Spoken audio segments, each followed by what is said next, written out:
Halo, assalamualaikum warahmatullahi wabarakatuh. Salam teman-teman semua. Bertemu lagi bersama saya di channel Pemula Sora Anime setelah sekian lamanya.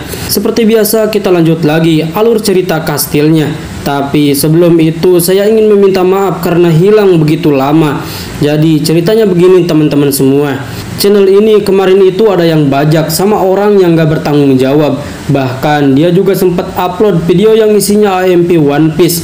Bahkan video tersebut berklaim hak cipta yang membuat channel ini mendapat teguran dari YouTube. Saya sempat bingung buat dapetin channel ini kembali, sampai harus lihat tutorial-tutorial YouTube orang, bahkan sampai harus nanya-nanya ke sana kemari buat dapetin channel ini balik kepada saya. Ya walaupun masih belum menghasilkan apapun, tapi sayang aja udah banyak yang nunggu alur cerita dari Kastil. Sampai akhirnya setelah melalui pencarian panjang, alhamdulillah akhirnya channel ini bisa saya ambil lagi dan saya bisa buat lanjutan alur cerita Kastil lagi. Ya kurang lebih begitu teman-teman semua ceritanya. Jadi sekali lagi mohon maaf yang sebesar-besarnya karena sudah membuat kalian menunggu begitu lama.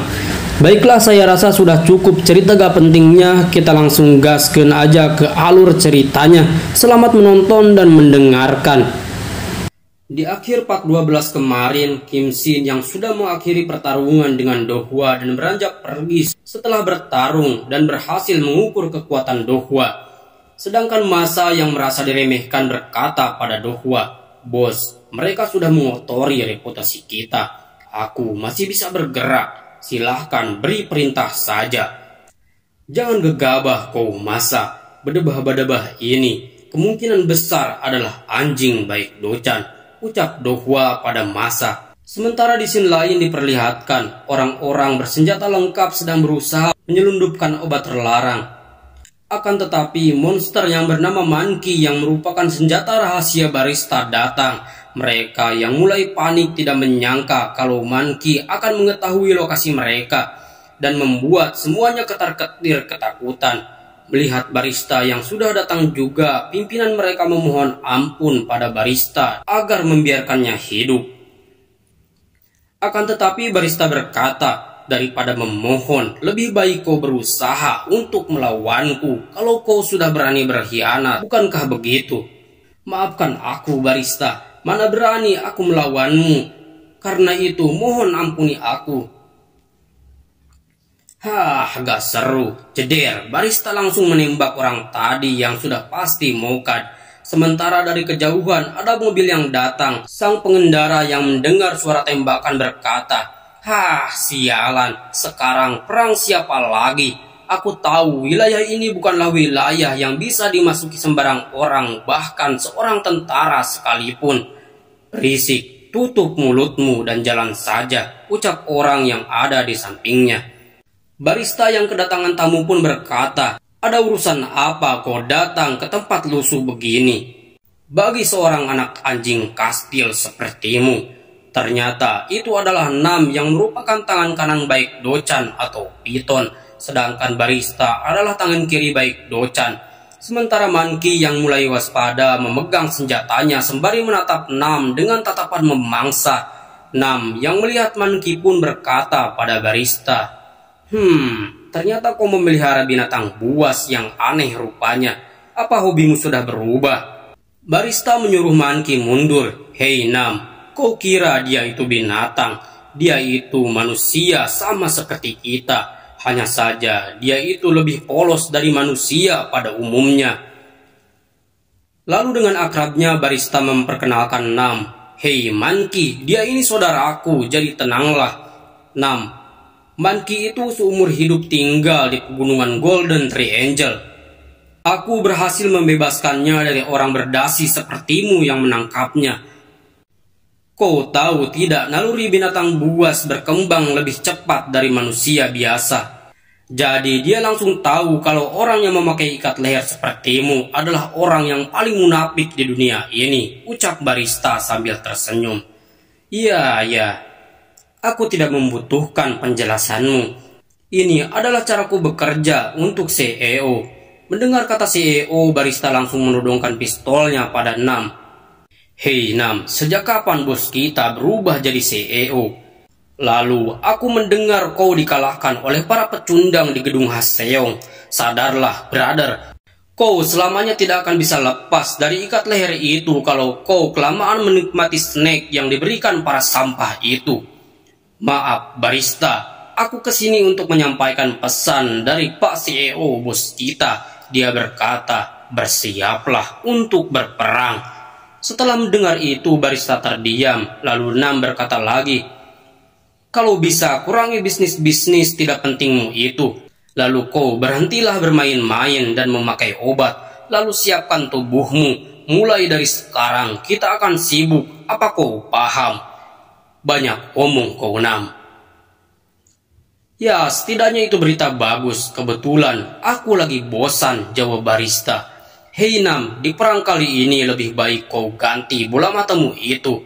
Karena aku melihat bola matamu sudah kabur dan kehilangan tatapan mengerikannya. Kalau kau tidak bisa kembali ke mata merah di zaman kau membantai orang dengan tangan kosong itu, aku yang akan turun tangan sendiri. Mata merah.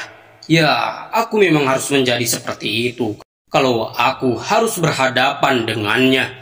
Sementara di bagian Kim Shin yang sudah meninggalkan Dohwa berkata pada Sir, kerjamu bagus Sir, tapi sekarang kau jadi cedera. Tidak masalah, untungnya cedera aku tidak begitu parah. Daripada mengkhawatirkanku, bukankah kalian harusnya ke tempat anak itu? Ya, si bocah busan pasti sedang dalam keadaan berbahaya. Sedangkan Yeong yang masih menghadapi Seongyu berkata dalam hatinya, sialan, badannya besar sekali. Lalu pertarungan pun dimulai kembali. Yeong berusaha menghindar dari posisi sempitnya, akan tetapi Seongyu berhasil menangkapnya lalu membantingnya ke atas meja, yang membuat meja yang menjadi tumpuannya pun langsung hancur seketika. Lalu menginjaknya, Seongyu berkata, hei bocah, akibat tindakan gegabahmu itu, kau akan mati di sini dan hari ini juga. Akan tetapi Yeong yang tidak patah semangat pun berhasil melayangkan satu tendangan yang membuat Seongyu mengangkat kakinya. Yeong yang sudah terlepas pun langsung bangkit lalu kembali menendang bagian perut Seongyu. Seongyu yang mulai kesakitan pun berkata, ah sialan, lalu brak, satu hujaman asbak keras mendarat di kepala Seongyu yang membuatnya mengeluarkan banyak sekali darah. Yeong yang melihat kesempatan pun langsung melancarkan serangan lanjutannya yang membuat Seongyu harus terbaring lemah. Yeong yang berhasil menumbangkan Seongyu pun berkata pada bawahan Seongyu, hei para bajingan, lihat apa kalian? Ayo serang aku kalau kalian masih berani. Sementara Seongyu yang merasa pusing bukan main di kepalanya berniat kabur. Akan tetapi para bawahannya yang di luar semuanya sudah tak sadarkan diri. Dia berkata, sialan, semuanya malah pingsan, benar-benar tidak berguna. Di sela langkahnya yang begitu lemah, tiba-tiba Dohwa datang. Seongyu yang melihat Dohwa pun langsung minta tolong. Tuan, tolong saya sudah hidup sebagai anjing mori selama ini. Dengan santai serta kapak di pundaknya, Dohwa berkata, siapa kau? Mendengar itu Seongyu langsung berkata, kan saya orang setianya Pak Direktur. Tanpa basa-basi, sang Dohwa menebaskan kapaknya tepat ke leher Mo Seongyu yang membuatnya harus mati saat itu juga. Yeong yang melihatnya pun tidak menyangka kalau Dohwa akan memotong leher orang setianya sendiri tanpa belas kasih sedikit pun. Bahkan pemandangan tadi membuat Yeong gemetar melihat Dohwa dengan kekejamannya. Dohwa berkata pada Yeong, siapa kau bocah? Sementara sekutu Yeong yang juga melihat kejadian tersebut mulai khawatir pada Yeong. Salah satu dari mereka bahkan berkata, bagaimana ini? Apa ini tidak apa-apa? Diamlah, kita harus menyerahkan semua pada Yeong sesuai perintah yang Kim Shin berikan. Walaupun aku sendiri tidak mengerti apa maksud dari rencananya. Yeong yang tadi ditanya Dohwa pun berkata, saya sering dipanggil bocah busan di daerah ini. Saya juga sudah mendengar banyak hal tentang reputasi Anda. Sebuah kehormatan bisa bertemu dengan Anda, Tuan Dohwa. Jadi kau sudah mendengar tentangku, tapi kenapa kau masih berani membuat kekacauan seperti ini? Sepertinya kau sama sekali tidak sayang nyawamu, nak, ucap Dohwa dengan aura menekannya. Maaf tuan, saya mendengar berita kalau Anda mencari bawahan yang bisa mengurus Busan daripada bajingan seperti Seonggyu. Bagaimana kalau Anda mengambil serigala seperti saya? Lagi pula, Anda barusan sudah menghabisi Seonggyu, kan? Dohwa yang tidak menyangka kalau Yeong akan berbicara seperti itu mulai tertarik padanya.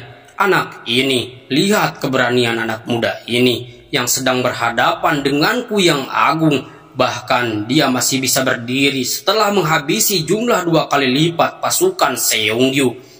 Dohwa berniat menguji Yeong dan beranjak pergi, lalu berkata pada bawahannya, habisi anak itu.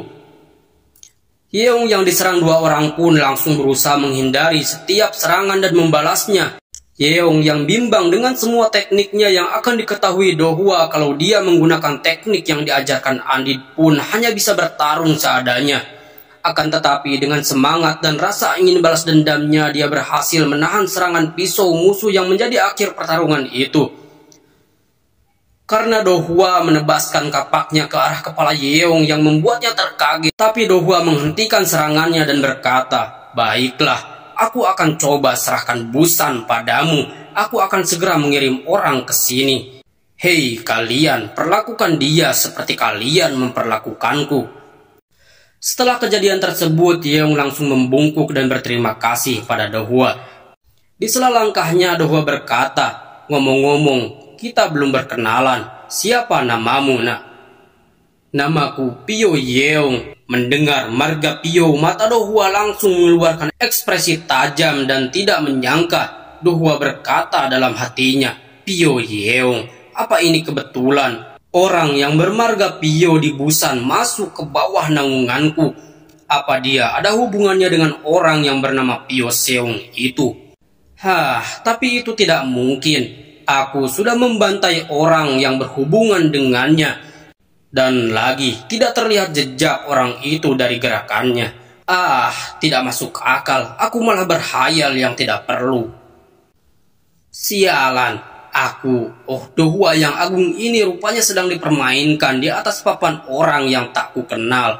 Dasar orang-orang lancang. Jadi mereka sudah melewati batas ya. Jadi makin seru kalau begini. Aku tidak peduli kalau anak itu salah satu jebakan dari kalian atau bukan. Aku akan memanfaatkannya dan mencari kalian semua yang mempermainkanku. Dan berdebah yang tadi siang, terutama yang memakai masker itu, akan kucabut ususnya dan akan kulilitkan ke lehernya. Baiklah kalau begitu, sampai jumpa lagi, Pyo Yeong.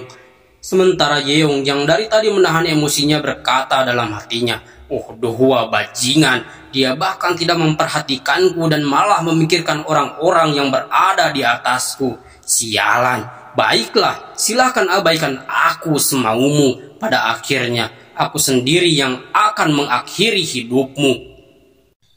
Kau sudah kembali, kemampuan yang hebat. Kau bahkan bisa menipu Dohwa.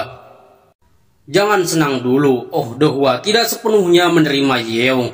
Awalnya, aku berencana menipu Dohwa dengan sempurna. Tapi rencananya berubah karena dia bergerak lebih cepat dari dugaanku. Dia memiliki banyak musuh. Aku hanya memasukkan diriku di antara mereka. Meskipun sulit untuk mendapatkan kepercayaannya, tapi Yeong sekarang sudah memiliki titel Mori. Dan mungkin itu akan menjadi kartu pengacau yang bagus. Jadi begitu ya. Dohwa juga pasti terpaksa menerima Yeong walaupun dia sebenarnya sudah tahu. Tapi kau berhasil selamat setelah bertarung melawannya. Bagaimana rasanya melawan dia? Ya, dia hebat. Dia punya keahlian dan naluri yang pantas disebut sebagai penyelesai masalah terbaik Jepang. Entah bagaimana, tapi kata-katamu seolah kau bisa menang melawannya. Ya, dia akan menjadi referensi terbaik untukku, untuk orang yang akan kuincar nanti. Jadi begitu. Tapi kau jangan lengah, karena sesungguhnya yang menakutkan dari Dohwa adalah kegigihannya. Dohwa adalah manusia yang bisa menjadi monster kalau kau berusaha menandai dia. Oh Dohua atau orang yang membunuh Min Seong bukanlah orang sembarangan dan berhasil menguasai puncak rantai kekejaman. Sebaliknya, kau masih belum bisa seperti itu. Baca dan gunakan ini dengan baik. Mungkin ini akan sedikit membantumu. Aku sudah mengumpulkan apa yang aku tahu tentang kastil sebisaku. Aku membencimu karena kau sudah membuat Yeong berjalan di atas pisau tajam. Tapi aku tahu pada akhirnya hanya kau yang bisa menyelamatkan Yeong. Jadi aku harap kau berhati-hatilah. Jalanmu adalah jalan yang tidak pernah dilewati siapapun di dunia ini. Kalau tujuanmu ketahuan, mereka pasti akan bersatu. Tidak ada yang bisa mengalahkan mereka kalau mereka sudah bersatu. Setelah percakapan panjang, Kim Sin pun menundukkan kepalanya dan berterima kasih pada orang yang memakai kursi roda di depannya dan beranjak pergi dari tempat itu. Sementara orang yang memakai kursi roda pun berkata dalam hati kecilnya, Min Seong dan teman-teman yang sudah pergi lebih dulu, meskipun kita sudah gagal. Tapi entah kenapa aku merasa anak itu akan berhasil. Untunglah aku tidak buru-buru menyusul kalian pergi ya. Kalau orang tua ini bisa membantu, aku ingin membantu apa yang ingin anak itu capai. Tidak ada yang tahu akhir dari perjalanan ini.